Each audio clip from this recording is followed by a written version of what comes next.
ওদিক দিয়ে আস্তে আস্তে দেখলাম যেন কিছু নিচে পড়ে আছে। একটু ঢুকে দেখি তো কিছু আমার খেলনা টেলনা আছে কিনা। দেখি দেখি বের করে আস্তে আস্তে, তবেই বুঝতে পারবো। এই মা, এটা মনে হচ্ছে একটা কাগজের টুকরো। আস্তে আস্তে বেরোই, মাথাটা নাহলে ফেসে যাবে।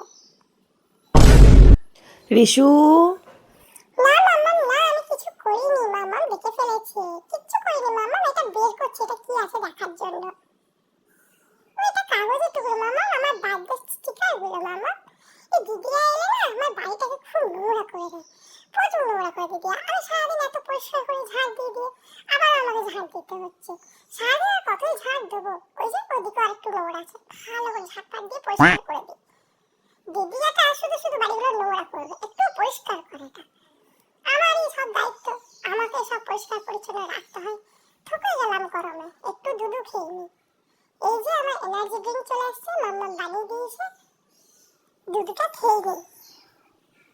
উফ কি গরম, মাথা ঘুরে যাচ্ছে গরমে, কাজ করে করে খুব গরম হয়ে গেছে।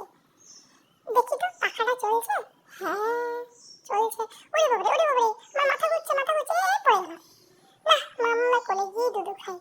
মাম্মার কোলে বসে বসে দুধু খাওয়ার মজাই আলাদা, কি বলো তোমরা?